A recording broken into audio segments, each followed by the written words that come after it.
नमस्कार विद्यार्थी मित्रांनो, मी सुवर्णा मगर आपल्या सर्वांचा स्पर्धा अभ्यास या यूट्यूब चॅनलवरती स्वागत करते। विद्यार्थी मित्रांनो, आजच्या व्हिडिओमध्ये आपण 20 आणि 21 नोव्हेंबर या 2 दिवसाचे काही महत्त्वाचे करंट अफेअर्स अभ्यासणार आहोत। चला तर मग आजच्या व्हिडिओला सुरुवात करूया। फर्स्ट क्वेश्चन आहे, युनेस्कोच्या 12व्या महासंचालकपदी कोणाची निवड झाली आहे? तर या प्रश्नाचे योग्य उत्तर आहे पर्याय क्रमांक 2 खालेद अल यनानी। 15 नोव्हेंबर 2025 रोजी खालेद अल अनानी यांनी युनेस्कोचे महासंचालक म्हणून कार्यभार सांभाळला आहे। तर त्यांनी अँड्रे अझोले यांची जागा घेतलेली आहे।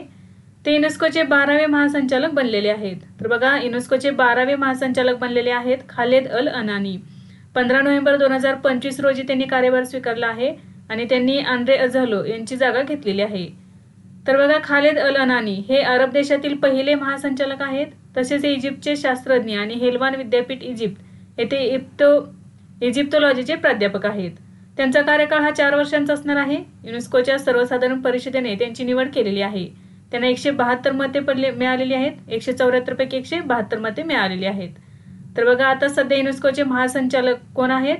तर खालेद अल अनानी इजिप्तचे आहेत ते। नेक्स्ट आहे, 16व्या वित्त आयोगाने राष्ट्रपतींना कोणत्या कालावधीसाठीचा अहवाल सादर केला आहे? तर या प्रश्नाचे योग्य उत्तर आहे पर्याय क्रमांक 1 2026 ते 2031 पर्यंत। 16व्या वित्त आयोगाने 17 नोव्हेंबर 2025 रोजी 2026 ते 31 या काळाचा अहवाल राष्ट्रपती द्रौपदी मुर्मू यांना सादर केला आहे। हा अहवाल पुढील 5 वर्षांसाठी केंद्र व राज्यांमधील कर वाटपाचे सूत्र निश्चित करणार आहे। तर बघा, 16वा वित्त आयोग कोणता? 16वा वित्त आयोग स्थापना झालेली होती 31 डिसेंबर 2023 रोजी। कालावधी आहे 1 एप्रिल 2026 ते 31 मार्च 2031 पर्यंत, म्हणजेच 5 वर्षांसाठी असणार आहे। हा अहवाल सादर करण्यात आला 17 नोव्हेंबर 2025 रोजी। अध्यक्ष आहेत अरविंद पनगारिया, सचिव आहेत ऋत्विक रंजन पांडे, सदस्य आहेत T Ravishankar, any George Matthew, Manoj Panda आणि सौम्यकांती घोष या अर्धवेळ सदस्य आहेत। तर बघा, आधी सुरुवातीला अजय नारायण झा हे सदस्य होते, परंतु त्यांनी राजीनामा दिल्यानंतर त्यांच्या जागी टी रविशंकर यांची नियुक्ती करण्यात आलेली होती। तर 4 सदस्य होते, त्यातले एक अर्धवेळ सदस्य आहेत। अध्यक्ष आहेत अरविंद पनगारिया, सचिव आहेत ऋत्विक रंजन पांडे। तर वित्त आयोग ही भारताची संवैधानिक संस्था असून तो भारतीय संविधानाच्या कलम 280 अंतर्गत स्थापन केला जातो। दर 5 वर्षांनी राष्ट्रपती वित्त आयोगाची स्थापना करतात। पहिला वित्त आयोग 1951 मध्ये स्थापन करण्यात आला होता। तर आता कोणता आहे? 16वा वित्त आयोग चालू आहे बघा। वित्त आयोगाचे प्रमुख काम म्हणजे केंद्र आणि राज्यांमधील करांच्या वाटणीचे सूत्र ठरवणे। तसेच आयोग हे राज्य व स्थानिक स्वराज्य संस्थांना देण्यात येणाऱ्या अनुदानाची शिफारस देखील करत असतो। तर नुकताच 17 नोव्हेंबर 2025 रोजी 16व्या वित्त आयोगाने आपला अहवाल राष्ट्रपती द्रौपदी मुर्मू यांना सादर केलेला आहे। नेक्स्ट आहे, अजय वॉरियर 25 हा लष्करी सराव भारत आणि कोणत्या देशादरम्यान आयोजित करण्यात आला? तर याचे योग्य उत्तर आहे पर्याय क्रमांक 2 ब्रिटन। अजय वॉरियर 25 संयुक्त लष्करी सराव, देश आहेत भारत आणि ब्रिटन, ठिकाण आहे राजस्थान मधील बिकानेर जिल्ह्यातील महाजन फील्ड फायरिंग रेंजच्या फॉरेन ट्रेनिंग नोड येथे। आवृत्ती आहे 8वी, कालावधी आहे 17 ते 30 नोव्हेंबर 2025 रोजी। 17 ते 30 नोव्हेंबर 2025 दरम्यान अजय वॉरियर 25 यामध्ये भारत आणि ब्रिटनच्या सैन्यातील एकूण 240 सैनिक सहभागी झाले आहेत। अजय वॉरियर सराव 2011 पासून दर 2 वर्षांनी आयोजित केला जातो। याचे उद्दिष्ट आहे दोन्ही सैन्यांमधील सर्वोत्तम लढाऊ कौशल्य आणि अनुभवांची देवाणघेवाण करणे आणि सामरिक दक्षता वाढवणे। अजय वॉरियर 25 भारत आणि ब्रिटन या 2 देशांदरम्यान आयोजित करण्यात आला। स्थान आहे भारतातील राजस्थानमधील बिकानेर या ठिकाणी। आवृत्ती आहे 8वी।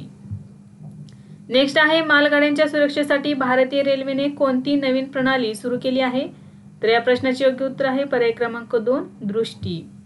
नोव्हेंबर 2025 मध्ये भारतीय रेल्वेने मालगाड्यांच्या सुरक्षेसाठी AI आधारित दृष्टी प्रणाली सुरू केली आहे।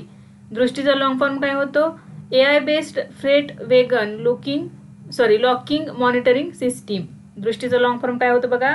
AI based freight wagon locking monitoring system. तर भारतीय रेल्वेने ही सुरू केलेली आहे कशासाठी? तर मालगाड्यांच्या सुरक्षेसाठी AI आधारित दृष्टी ही प्रणाली आहे। ही प्रणाली वेगांच्या दरवाजांच्या हालचाली दरम्यान त्यांच्या लॉकिंग स्थितीचे निरीक्षण करते। याचा उद्देश आहे चुकीच्या पद्धतीने लॉक केलेले दरवाजे उघडणे, छेडछाड करणे किंवा शोधणे। पूर्वी हे काम मॅन्युअल तपासणीद्वारे केले जात होते, जे वेळखाऊ आणि कठीण होते। त्यामुळे आता हे AI आधारित प्रणाली सुरू करण्यात आलेली आहे। नाव काय आहे? दृष्टी। कोणत्या गाड्यांसाठी आहे तर मालगाड्यांच्या सुरक्षेसाठी आहे. नेक्स्ट आहे नासाचा सेंटिनेल-6B उपग्रह कोणत्या कंपनीने प्रक्षेपित केला आहे? तर याचे योग्य उत्तर आहे पर्याय क्रमांक 1 SpaceX. नोव्हेंबर 2025 मध्ये SpaceXने नासाचा सेंटिनेल-6B उपग्रह यशस्वीरित्या प्रक्षेपित केला आहे. प्रक्षेपणासाठी SpaceXच्या फाल्कन 9 रॉकेटचा वापर करण्यात आला. हा उपग्रह समुद्राच्या वाढत्या पाणी पातळीचे अचूक निरीक्षण करण्यासाठी डिझाईन करण्यात आलेला आहे. उद्देश काय आहे बघा, तर समुद्राच्या वाढत्या पाणी पातळीचे अचूक निरीक्षण करणे. कोणी प्रक्षेपित केलेला आहे? नासाने केलेला आहे. नाव काय आहे? सेंटिनेल-6B उपग्रह. सेंटिनेल-6B हा अमेरिकन आणि युरोपियन भागीदारांच्या सहकार्याने विकसित केलेला उपग्रह आहे. हा उपग्रह समुद्राच्या पृष्ठभागाची उंची अत्यंत अचूकतेने मोजेल. प्रक्षेपण कॅलिफोर्नियातील वेंडेनबर्ग स्पेस फोर्स बेसवरून करण्यात आले. हे मिशन सेंटिनेल-6 मायचेल फ्रेलिच मिशनची पुढील पायरी आहे. उपग्रहाचे मिशन आयुष्य आहे 5.5 वर्ष, म्हणजे 5.5 वर्षांसाठी हा उपग्रह कार्यरत असणार आहे. सेंटिनेल-6B 112 मिनिटात पृथ्वीची एक फेरी पूर्ण करतो. हे मिशन समुद्र पातळीतील वाढ, हवामान बदल आणि त्यांचे परिणाम यांचे दीर्घकालीन निरीक्षण करण्यास मदत करेल. नेक्स्ट आहे अलीकडेच ओडिसातील कोणत्या 2 समुद्रकिनाऱ्यांना ब्ल्यू फ्लॅग पुरस्कार मिळाला आहे? तर याचे योग्य उत्तर आहे पर्याय क्रमांक 3 सुनापूर आणि पुरी गोल्डन बीच. नोव्हेंबर 2025 मध्ये ओडिसाच्या सुनापूर बीच, गंजाम या ठिकाणच्या आणि पुरी गोल्डन बीचला 2025-26 साठी पुन्हा एकदा आंतरराष्ट्रीय ब्ल्यू फ्लॅग प्रमाणपत्र मिळाले आहे. यापूर्वीही मिळालेले आहे, आता पुन्हा एकदा मिळालेले आहे. सुनापूर बीचला हे प्रमाणपत्र मिळण्याची सलग 3री वेळ आहे आणि पुरी गोल्डन बीचला सलग 7व्यांदा हा सन्मान मिळालेला आहे. लक्षात ठेवा, सुनापूर बीचला सलग 3ऱ्यांदा आणि पुरी गोल्डन बीचला सलग 7व्यांदा हा सन्मान मिळालेला आहे. कोणता सन्मान? ब्ल्यू फ्लॅग प्रमाणपत्र. ब्ल्यू फ्लॅग प्रमाणपत्र डेन्मार्क स्थित फाउंडेशन फॉर एन्व्हायरमेंटल एज्युकेशनद्वारे दिले जाते. हे प्रमाणपत्र मिळवण्यासाठी समुद्रकिनाऱ्याला 33 आंतरराष्ट्रीय मानके पूर्ण करावी लागतात. मानकांमध्ये पाण्याची गुणवत्ता, सुरक्षितता, स्वच्छता, कचरा व्यवस्थापन आणि पर्यावरणीय शिक्षण यांचा समावेश आहे. भारतातील एकूण 13 समुद्रकिनाऱ्यांना 2025-26 साठी ब्ल्यू फ्लॅग प्रमाणपत्र मिळालेले आहे. तर बघा, ऑक्टोबर 2025 मध्ये महाराष्ट्रातील 5 समुद्रकिनाऱ्यांना मिळालेले होते. कोणते समुद्रकिनारे आहेत तर श्रीवर्धन, नागाव, पारनाका, गुहागर आणि लाडघर या 5 समुद्रकिनाऱ्यांना ब्ल्यू फ्लॅग प्रमाणपत्र मिळालेले होते. नेक्स्ट आहे भारतातील पहिला गोपनीयता केंद्रित कायदा DPDP नियम 2025 कधीपासून लागू झाला? तर याचे योग्य उत्तर आहे पर्याय क्रमांक 1 14 नोव्हेंबर 2025. DPDP कायदा काय आहे तर डिजिटल वैयक्तिक डेटा संरक्षण, यालाच DPDP नियम असे म्हणतात. तर 2025 हा भारतातील पहिला गोपनीयता केंद्रित कायदा आहे आणि 14 नोव्हेंबर 2025 पासून तो लागू झाला आहे. हा नियम डिजिटल वैयक्तिक डेटा संरक्षण कायदा 2023 पूर्णपणे लागू करतो. तर हा 2023चा जो कायदा आहे हा 11 ऑगस्ट 2023 रोजी संसदेने मंजूर केला होता. हा कायदा नागरिकांना त्यांच्या डिजिटल वैयक्तिक डेटावर आधारित देतो. डिजिटल वैयक्तिक डेटावर अधिकार देतो, म्हणजे नागरिक आता आपला डेटा पाहू, सुधारू आणि हटवण्याची विनंती करू शकतात.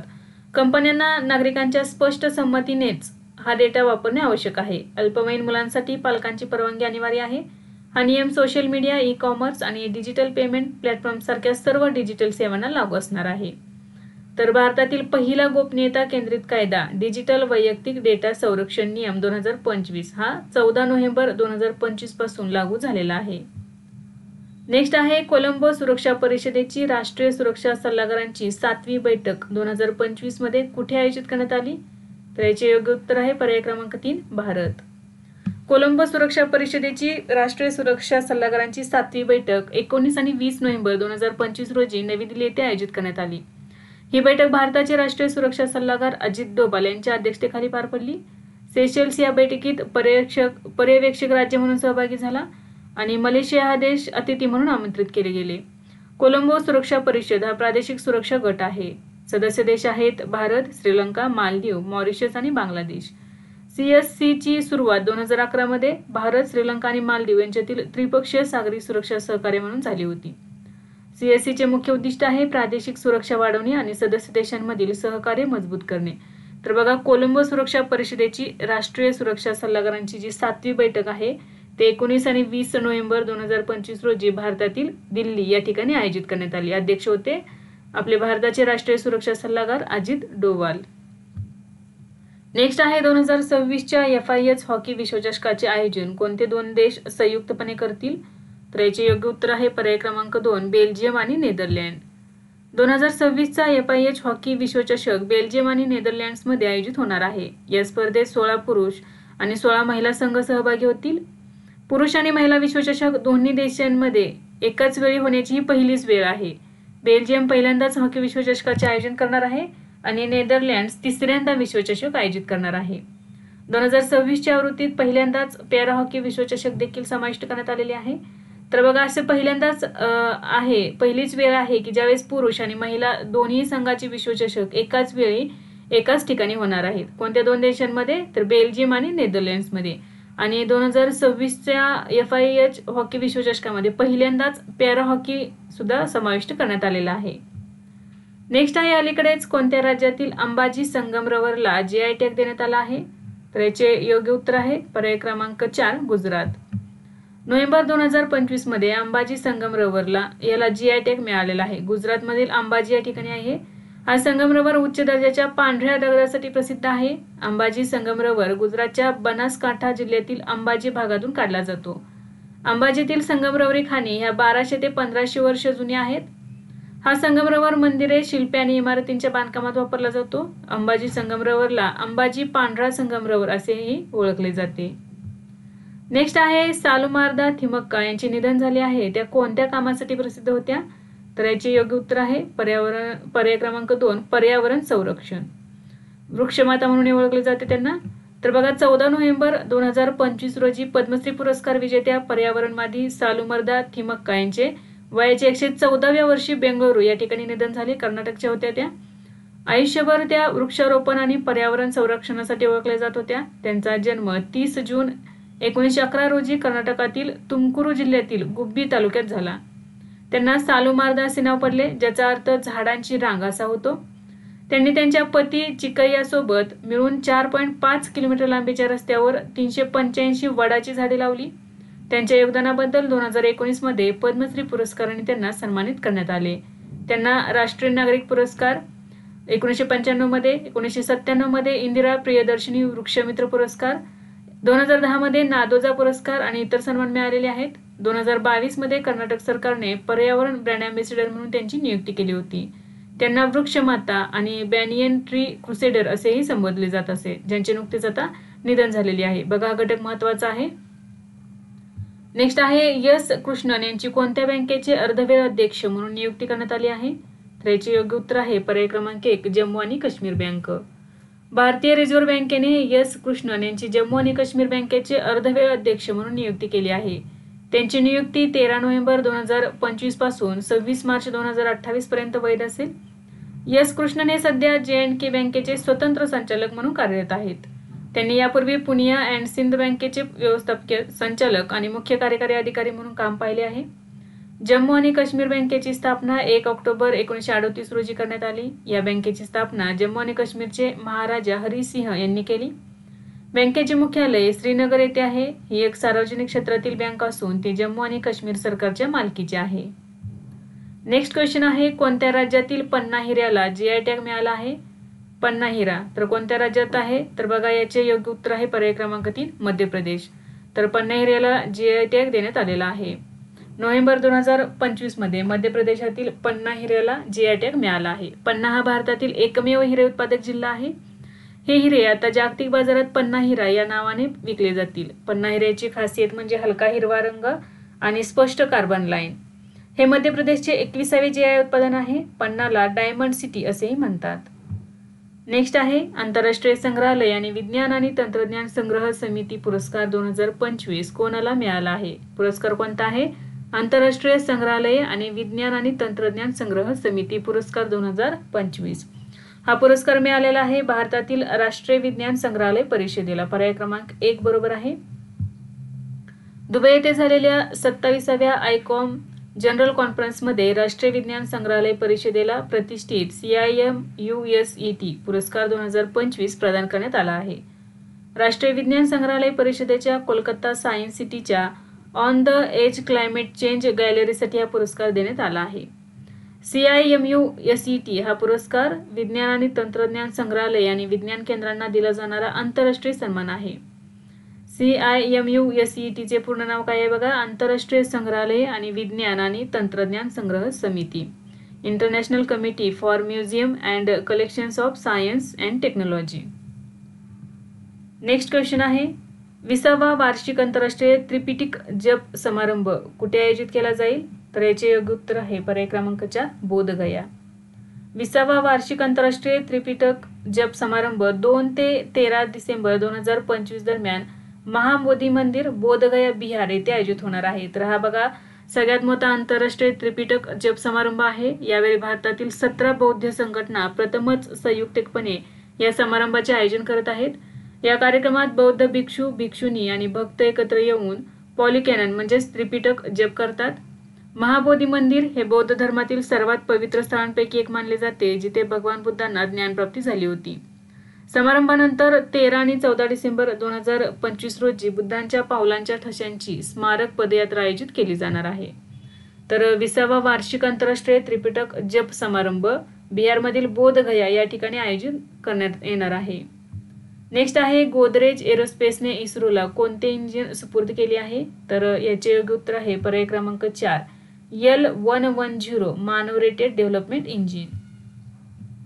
नोव्हेंबर 2025 मध्ये गोदरेज एरोस्पेसने भारतीय अंतराळ संशोधन संस्थेला पहिले मानव रेटेड L110 डेव्हलपमेंट इंजिन सुपूर्द केले आहे. हे इंजिन भारताच्या गगनयान मानवयुक्त अंतराळ मोहिमेसाठी तयार करण्यात आले आहे. L110 इंजिन हे GSLV Mk3 लॉन्च व्हेइकलचा एक भाग आहे. हे इंजिन मुंबईतील गोदरेज एरोस्पेस सुविधेत तयार करण्यात आले आहे. हे इंजिन दुसऱ्या टप्प्यात वापरले जाते आणि रॉकेटला अवकाशात नेण्यास मदत करते. नेक्स्ट आहे, उत्तर प्रदेशातील कोणत्या जिल्ह्याला बिगुल या वाद्यासाठी GI टॅग मिळाला आहे? तर याचे योग्य उत्तर आहे पर्याय क्रमांक 3 मेरठ. नोव्हेंबर 2025 मध्ये उत्तर प्रदेशातील मेरठ जिल्ह्याला बिगुल वाद्यासाठी GI टॅग मिळाला आहे. बिगुल हे एक पारंपरिक वाद्य आहे. हे वाद्य स्वातंत्र्य इतिहासाचे प्रमुख प्रतीक मानले जाते. 1857च्या उठावात बिगुलाचा वापर केला गेला आणि स्वतंत्र लढ्यात त्याची महत्त्वाची भूमिका होती. मेरठ हे पारंपरिक वाद्य निर्मितीसाठी जगभर प्रसिद्ध आहे. तर उत्तर प्रदेशातील मेरठ जिल्ह्याला बिगुल या वाद्यासाठी GI टॅग देण्यात आलेला आहे. नेक्स्ट आहे, अलीकडेच कोणत्या कंपनीने कर्करोगाच्या रुग्णांसाठी मोफत आणि परवडणारी बायोमार्कर चाचणी सेवा सुरू केली आहे? तर याचे योग्य उत्तर आहे पर्याय क्रमांक 4 सर्व्हियर इंडिया. नोव्हेंबर 2025 मध्ये सर्व्हियर इंडियाने कर्करोगाच्या रुग्णांसाठी मोफत आणि परवडणारी बायोमार्कर चाचणी सेवा सुरू केली आहे. हा उपक्रम विशेषतः तीव्र मायलोड ल्युकेमिया आणि कोलेजिओकार्सिनोमा यासारख्या गंभीर कर्करोगांसाठी आहे. तीव्र मायलोड ल्युकेमिया हा एक गंभीर रक्ताचा कर्करोग आहे आणि कोलेजिओकार्सिनोमा हा एक दुर्मिळ पित्त नलिकाचा कर्करोग आहे. कर्करोगाच्या उपचारात लवकर आण्विक चाचणी केल्यास चांगले परिणाम मिळतात. नेक्स्ट आहे, कसोटी क्रिकेटमध्ये 4000 धावा आणि 300 विकेट्स पूर्ण करणारा दुसरा भारतीय खेळाडू कोण बनला आहे? तर याचे योग्य उत्तर आहे पर्याय क्रमांक 3 रवींद्र जडेजा. रवींद्र जडेजाने कसोटी क्रिकेटमध्ये 4000 धावा आणि 300 विकेट्स पूर्ण करत ऐतिहासिक पराक्रम साधला. हा पराक्रम करणारा तो जगातील 4था आणि भारताचा दुसरा खेळाडू ठरला. यापूर्वी ही कामगिरी यान बोथम इंग्लंडचा खेळाडू, Kapil Dev Bharat, Daniel Vettori New Zealand यांनी केली होती. आता 4था खेळाडू ठरलेला आहे रवींद्र जडेजा आणि भारताचा दुसरा खेळाडू आहे. काय विक्रम केलेला आहे तर त्याने कसोटी क्रिकेटमध्ये 4000 धावा केल्या आणि 300 विकेट्स पूर्ण केलेल्या आहेत. जडेजाने ही कामगिरी कोलकाता ईडन गार्डन्सवर दक्षिण आफ्रिकेविरुद्ध झालेल्या कसोटी सामन्यात केली आहे. त्याच्या नावावर सध्या 4001 कसोटी धावांची सरासरी 38.84 आहे. 6 शतके, 27 अर्धशतके आणि सर्वोच्च धावसंख्या 175 आहे. कसोटी गोलंदाजीत त्याने 15 वेळा 5 विकेट्स आणि 3 वेळा 10 विकेट्स मिळवल्या आहेत. नेक्स्ट आहे, बांगलादेशच्या माजी पंतप्रधान शेख हसीना यांना कोणत्या न्यायाधिकरणाने मृत्यूदंडाची शिक्षा सुनावली? तर याचे योग्य उत्तर आहे पर्याय क्रमांक 3 बांगलादेशचे आंतरराष्ट्रीय गुन्हे न्यायाधिकरण. 17 नोव्हेंबर 2025 रोजी बांगलादेशच्या आंतरराष्ट्रीय गुन्हे न्यायाधिकरणाने माजी पंतप्रधान शेख हसीना यांना मृत्यूदंडाची शिक्षा सुनावली आहे. त्यांच्या विरुद्ध दाखल असलेल्या मानवतेविरुद्ध गुन्ह्याच्या प्रकरणांमध्ये हा निकाल देण्यात आला आहे. जुलै-ऑगस्ट 2024 मध्ये विद्यार्थ्यांच्या नेतृत्वाखालील निदर्शनांवर हिंसक कारवाईचे आदेश दिल्याचा आरोप त्यांच्यावर होता, ज्यामुळे जवळपास 1400 लोकांचा मृत्यू झाला होता. न्यायाधिकरणाचा दावा आहे की त्यांनी ड्रोन, हेलिकॉप्टर आणि प्राणघातक शस्त्रांचा वापर करण्याचाही आदेश दिला होता. बांगलादेशचे माजी गृहमंत्री असदुज्जमान खान कामल यांनाही मृत्यूदंडाची शिक्षा देण्यात आली आहे. तसेच माजी पोलीस प्रमुख चौधरी अब्दुल्ला अल ममून यांना 5 वर्षांची तुरुंगवासाची शिक्षा सुनावण्यात आली आहे, ज्यांनी न्यायालयामध्ये साक्ष दिली होती. नेक्स्ट आहे जगातील सर्वात उंच हवाई तळांपैकी एक असलेल्या न्योमा एअरबेसचे उद्घाटन कोणत्या राज्यात किंवा केंद्रशासित प्रदेशात करण्यात आले आहे? तर याचे योग्य उत्तर आहे पर्याय क्रमांक 1 लडाख. 12 नोव्हेंबर 2025 रोजी भारतीय हवाई दलाचे प्रमुख air chief marshal Amarpreet Singh यांनी लडाखमधील न्योमा एअरबेसचे उद्घाटन केले आहे. हा जगातील सर्वात उंच एअरबेसपैकी एक आहे. न्योमा एअरबेस लडाखमध्ये चीन सीमेजवळ आहे. या एअरबेसची उंची सुमारे 13,700 फूट आहे. सिंग यांनी उद्घाटन प्रसंगी C-130J सुपर हर्क्युलिस विमान उतरवले. एअरबेसमध्ये 2.7 किलोमीटर लांबीची धावपट्टी बांधण्यात आली आहे. प्रकल्पाचा खर्च अंदाजे 218 ते 230 कोटी रुपये आहे. बांधकाम एजन्सी बघा सीमा रस्ते संघटनेने हे बांधकाम केलेले आहे. नेक्स्ट आहे 24वे आशियाई तिरंदाजी अजिंक्यपद 2025 मध्ये कोणत्या भारतीय तिरंदाजाने महिलांच्या रिकर्व प्रकारात सुवर्णपदक जिंकले? तर याचे योग्य उत्तर आहे पर्याय क्रमांक 2 अंकिता भक्कत. 24वे आशियाई तिरंदाजी अजिंक्यपद 2025 मध्ये महिलांच्या रिकर्व प्रकारात अंकिता भक्कतने सुवर्णपदक जिंकले आहे. महिलांच्या रिकर्व वैयक्तिक प्रकारात भारताचे हे पहिले सुवर्णपदक आहे. धीरज बोमदेवराने पुरुषांच्या रिकर्व प्रकारात सुवर्णपदक जिंकले आहे. पुरुषांच्या रिकर्व वैयक्तिक प्रकारात हे भारताचे पहिले सुवर्णपदक आहे. नेक्स्ट आहे अलीकडेच कोणत्या संस्थेने त्यांच्या अहवालात म्हटले आहे की जगभरात दर 2 मिनिटांनी एका महिलेचा गर्भाशयाच्या मुखाच्या कर्करोगाने मृत्यू होतो? तर याचे योग्य उत्तर आहे पर्याय क्रमांक 2 संयुक्त राष्ट्रांनी. संयुक्त राष्ट्रांच्या अहवालानुसार जगभरात दर 2 मिनिटांनी एका महिलेचा गर्भाशयाच्या ग्रीवेच्या कर्करोगाने मृत्यू होतो. गर्भाशयाच्या ग्रीवेचा कर्करोग हा महिलांमध्ये आढळणाऱ्या गंभीर आणि व्यापक आजारांपैकी एक आहे.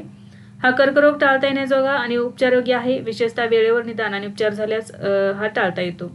HPV लसीकरण आणि स्क्रीनिंग चाचण्या याद्वारे या आजाराचे प्रभावी प्रतिबंध करता येतात. गर्भाशयाच्या ग्रीवेचा कर्करोग म्हणजे गर्भाशयाच्या मुखाचा कर्करोग. या कर्करोगाचे मुख्य कारण मानवी पॅपिलोमा विषाणू संसर्ग आहे. महिलांमध्ये हा 2ऱ्या क्रमांकाचा सर्वात सामान्य कर्करोग म्हणून ओळखला जातो. नेक्स्ट आहे IPL 2026च्या आधी राजस्थान रॉयल्सच्या मुख्य प्रशिक्षकपदी कोणाची नियुक्ती करण्यात आली आहे? तर याचे योग्य उत्तर आहे पर्याय क्रमांक 2 कुमार संगकारा. IPL 2026 साठी राजस्थान रॉयल्सने श्रीलंकेचे अनुभवी क्रिकेटपटू कुमार संगकारा यांची मुख्य प्रशिक्षक म्हणून नियुक्ती केली आहे. संगकारा यांनी यापूर्वीही 2021 ते 2024 या कालावधीत राजस्थान रॉयल्सचे मुख्य प्रशिक्षक म्हणून काम पाहिले आहे. त्यांनी संघासाठी धोरणात्मक मार्गदर्शन, खेळाडू विकास आणि संघ बांधणीमध्ये महत्त्वाची भूमिका बजावली होती. राजस्थान रॉयल्सने IPL 2008 मध्ये विजेतेपद पटकावले होते. नेक्स्ट आहे IPL फ्रँचायझी KKRने अलीकडे सहाय्यक प्रशिक्षक म्हणून कोणाची नियुक्ती केली आहे? तर याचे योग्य उत्तर आहे पर्याय क्रमांक 2 शेन वॉटसन. कोलकाता नाईट रायडर्सने शेन वॉटसनची सहाय्यक प्रशिक्षक म्हणून नियुक्ती केली आहे. ही नियुक्ती IPL 2026च्या हंगामासाठी करण्यात आली आहे. वॉटसनने यापूर्वी दिल्ली कॅपिटल्ससाठी सहाय्यक प्रशिक्षक म्हणूनही काम केले आहे. KKRच्या नवीन प्रशिक्षकांमध्ये अभिषेक नायर मुख्य प्रशिक्षक आणि ड्वेन ब्रावो मार्गदर्शक यांचाही समावेश आहे. वॉटसनने त्याच्या कारकिर्दीत ऑस्ट्रेलियासाठी 59 कसोटी, 190 एकदिवसीय आणि 58 T20 सामने खेळले आहेत. नेक्स्ट आहे भारतातील पहिले आधुनिक नदी टर्मिनल कोठे बांधले गेले आहे? तर याचे योग्य उत्तर आहे पर्याय क्रमांक 3 गुवाहाटी. भारतातील पहिले आधुनिक नदी टर्मिनल हे आसाममधील गुवाहाटी येथे बांधण्यात आले आहे. हे टर्मिनल ब्रह्मपुत्रा नदीच्या काठावर आहे. नोव्हेंबर 2025 मध्ये केंद्रीय अर्थमंत्री निर्मला सीतारामन यांच्या हस्ते त्याचे उद्घाटन झाले. या टर्मिनलचे नाव गुवाहाटी गेटवे टर्मिनल आहे.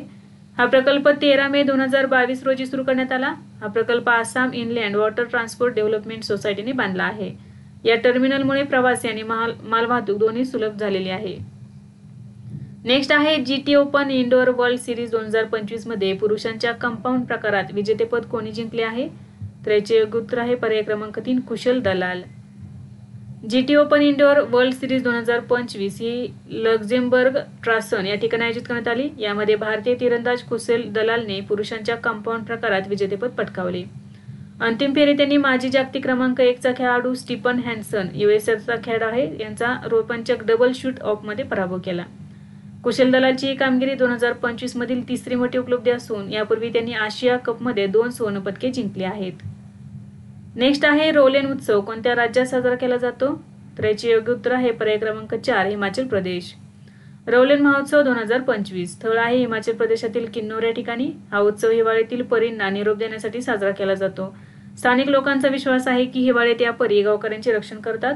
उत्सव नागिन नारायण मंदिरात आयोजित केला जातो. या कार्यक्रमात पुरुष पारंपरिक मुखवटे आणि विशेष पोशाख घालून नाचतात. नेक्स्ट आहे कोणत्या संस्थेने एकत्र येऊन नवीन कीटकनाशकांचा शोध घेणारे उपकरण तयार केले आहे. तर याचे योग्य उत्तर आहे पर्याय क्रमांक 3 IIT मद्रास आणि पंजाब विद्यापीठ. नोव्हेंबर 2025 मध्ये IIT मद्रास आणि पंजाब विद्यापीठातील संशोधकांनी संयुक्तपणे कीटकनाशके ओळखण्यासाठी नवीन उपकरण विकसित केले आहे. या उपकरणाचा मुख्य उद्देश अन्न आणि पर्यावरणातील हानिकारक कीटकनाशकांचे अचूक आणि जलद निदान करणे आहे. उपकरण सोपे आणि स्वस्त तंत्रज्ञानावर आधारित असल्याने ते वापरण्यास सुलभ आणि किफायतशीर आहे. हे उपकरण दूषित पदार्थांच्या तपासणीसाठी विशेषतः कृषी, अन्न सुरक्षा आणि पर्यावरण संरक्षण क्षेत्रात उपयुक्त ठरणार आहे. नेक्स्ट आहे आंतरराष्ट्रीय विद्यार्थी दिन कधी साजरा केला जातो. तर याचे योग्य उत्तर आहे पर्याय क्रमांक 2 17 नोव्हेंबर. दरवर्षी 17 नोव्हेंबर रोजी आंतरराष्ट्रीय विद्यार्थी दिन साजरा केला जातो. जगभरातील विद्यार्थ्यांची एकता, हक्क आणि शिक्षणाचे महत्त्व अधोरेखित करण्यासाठी हा दिवस साजरा केला जातो. 17 नोव्हेंबर 1939 रोजी नाझी सैन्याने प्राग म्हणजे चेक प्रजासत्ताकमध्ये विद्यार्थ्यांची निदर्शने दडपून टाकली. अनेक विद्यार्थ्यांना अटक करण्यात आली आणि काहींना मृत्यूदंड देण्यात आला. त्या घटनेच्या स्मरणार्थ आंतरराष्ट्रीय विद्यार्थी दिन साजरा केला जातो. विद्यार्थी मित्रांनो, आज आपण काही महत्त्वाचे चालू घडामोडीचे घटक अभ्यासले. यासारखेच नवनवीन व्हिडिओ पाहण्यासाठी चॅनलला लाईक करा आणि सबस्क्राईब करायला विसरू नका. धन्यवाद.